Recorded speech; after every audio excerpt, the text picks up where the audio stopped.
everybody, I'm Tabitha, and today we're talking about beta readers.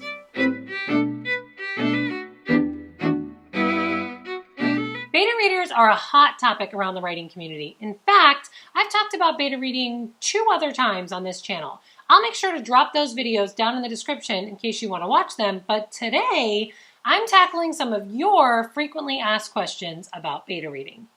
First, let's do an explanation of the term. For the purposes of this video, anytime I say beta reader, what I mean is someone who's going to read your story after it's completely written, but before you're publishing it. They are not editors. These people are readers who are reading your story, looking for character, plot, continuity, pacing, or anything a reader might notice. They are not looking for punctuation, grammar, or spelling. The readers that you have as beta readers can be writers, but they don't have to be. What's important is that they're regular readers, and it helps if they read in your genre. Let's talk about the experience I'm bringing to the table today when I answer these questions. Most of you probably already know I'm the author of 4 books that are currently available and a lot that aren't quite available yet. I'm also a regular beta reader. I've finished beta reading for 3 people as of right now, and I'm currently working with 4 more. So I will be tackling these questions today as both an author and a beta reader when appropriate. All right, let's dive into your frequently asked questions. All right, our first question. Do most beta readers prefer any direction or guidance on what the writer is looking for them to review specifically, or do they like it open-ended to just give whatever feedback they want? In my experience, both of these are true. A beta reader is a reader first and foremost. We want to be able to read the story and jot down any notes or anything that strikes us that we think you might want to know. But we also don't always know what you're looking for. So a little direction can often be nice. Here's my biggest recommendation for this one. Before you have a beta reader read an entire book, especially if they're someone you haven't worked with before, I always recommend sending a sample chapter to the beta reader.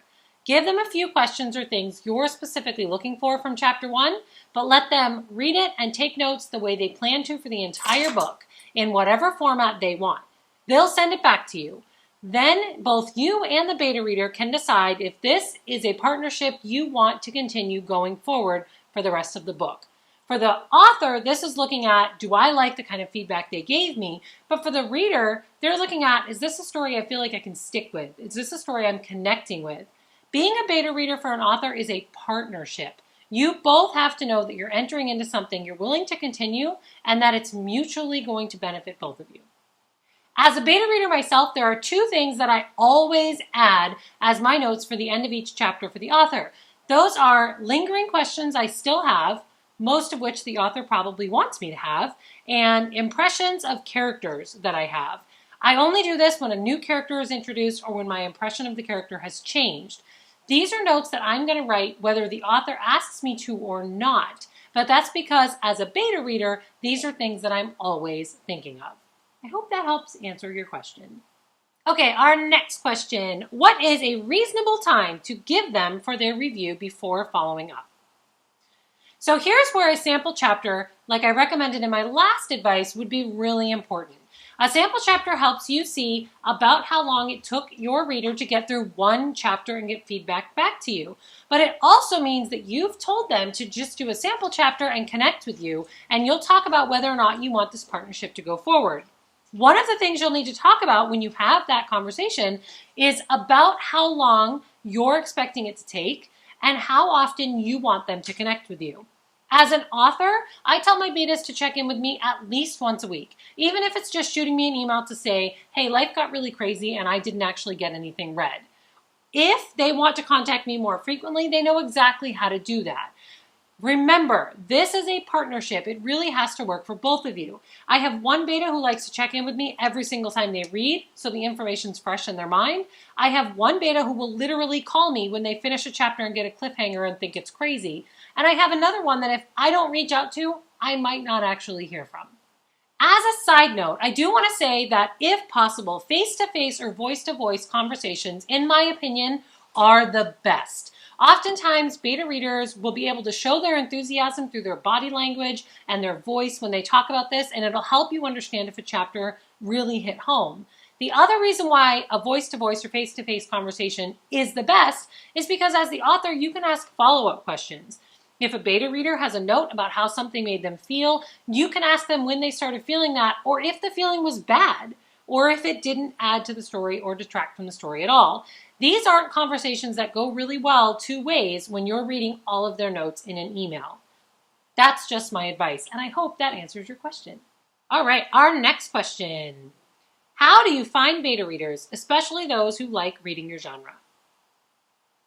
This is a great question. And not only is it a good question, I think it's probably the most common question I get asked by other authors. How do you find these good beta readers, especially ones that read your genre? So I have a couple of suggestions for you today, none of which, of course, are sponsoring this video, and just things that have worked for me in the past. The first one is if you have a writing group or a group of people you know who are writers, reach out to them. Even if they don't have time in their schedule to do it, they may know people who can.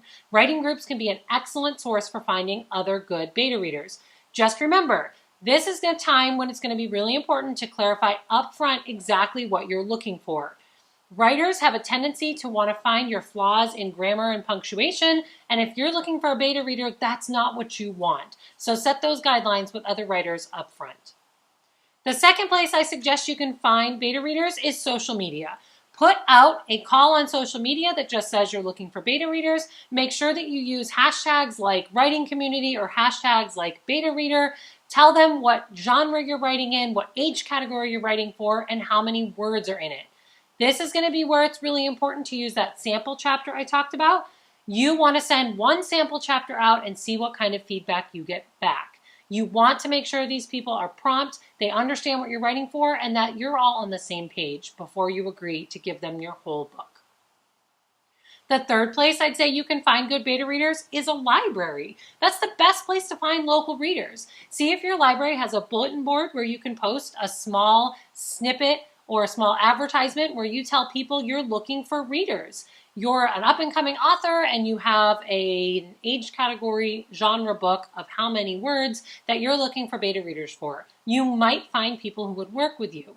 Again, remember to send a sample chapter and get that feedback up front. The next place I'm going to suggest, and hang on, I'll explain why, is you check in with your siblings or coworkers who aren't friends.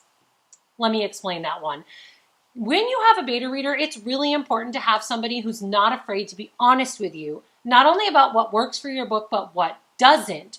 Who better to send you constructive criticism than your siblings? I don't know about you, but my sibling is really good at pointing out things that I maybe could have done better. And of course, she does it with love. So my sibling is one of my beta readers. On the other side of that, coworkers who aren't necessarily friends, but who are readers, might be willing to point out things that you could have done better without being afraid of hurting your feelings. In my experience, really good friends aren't necessarily good at this.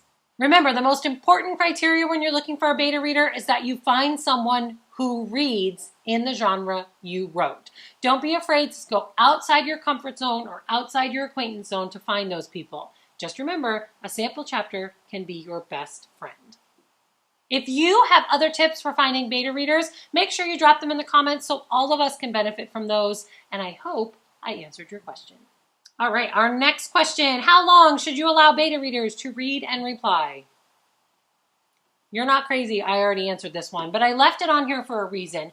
This shows that this is a very popular question that comes up all the time. It actually came up twice just in me requesting to have popular questions or frequently asked questions sent to me. So I thought I wanted to add on some highlights and stress how incredibly important this is. If you are beta reading for someone else, please remember the fact that this has come up twice already shows that our authors are stressing about this. We are always wondering if the reason why we haven't heard from you is because you got busy, which is totally acceptable, or if it's because the story fell flat. And that's what we don't want. So please, if you're a beta reader, take time to reach out to your author if you haven't heard from them and just tell them that life got busy or that you're only one chapter in, or be honest if the story fell flat and you feel like you don't want to continue. This is something they need to know moving forward. Yes, it's an awkward conversation. No, it's not comfortable, but the author can't fix it if they don't know what happened with the story. On the other side of that, if you're an author using a beta reader you haven't heard from, don't assume the worst. Send them an email, FaceTime them, reach out to them, and ask them what's going on with the story. Don't be pushy, just don't be afraid to ask. We always assume the worst, and sometimes it truly isn't because our story fell flat. I hope I answered that question. Okay, our last frequently asked question for the day. How many do you recommend using? My personal preference is to use one beta reader at a time, but that's not the only way you can do this. A lot of people will tell you they use writing groups. They send their story to the whole group reads it, and then they give whole group feedback. That's perfectly fine. If you're in a writing group that does that, that's awesome. I personally like to use one beta reader at a time. So the way it works for me is I send it to a beta. They read through the entire thing. I get their notes. For me, it's really important to get notes about every chapter. So even if I don't speak to them at the end of them reading chapter 1, I will, when we get together, say, okay, I need your notes for chapter 1. I need your notes for chapter 2. That's a preference. That's really important to me. But once I have a beta reader's notes for the entire book, I'll go back through, make any changes I need to make, do any revisions I need to make, and then I will send it to my second beta. So I do have 2 betas who regularly read for me, but I have them beta read one at a time. So I have double the opportunity to make those changes to pacing, character, continuity, things like that. I do want to mention a story. I want to tell you a story. Recently, I had a new story that I needed eyes on. Both of my betas were busy with my Franz series, and I needed somebody new to look at it. So I put out a call on social media, exactly like I recommended to you a few questions ago, telling people that I had a young adult fantasy story and I needed eyes on it. I had 10 people respond saying they would be interested in beta reading. I sent it to all 10. I want you to know you are not alone in not being able to hear back from betas. I got feedback from 4 of those 10. That's it. Of those 4 people, I took a look at what they said in their sample chapter. I used the notes from all 4 of them, but only one of them did I send the rest of the book to. So remember, it's okay to reach out to a beta and get feedback on just one chapter. It's also okay to read their feedback and realize this connection, this story, this partnership, it's not working this time. They're all people that I still have on my list as people who would be interested in being betas in the future. But the beta has to work for this book, this situation right now. And that's the bottom line, I think. Okay, I think that's it for me and your frequently asked questions about beta readers. If you have questions that I did not address today, remember in the description I have the link to 2 other beta reading videos, or of course you could drop a question in the comments and I will come back and answer those questions for you some other time. Comment so I know you're here, hit subscribe and tap that little bell so you know when I'm back. Keep plotting the path to your dreams and I will see you next time. Bye!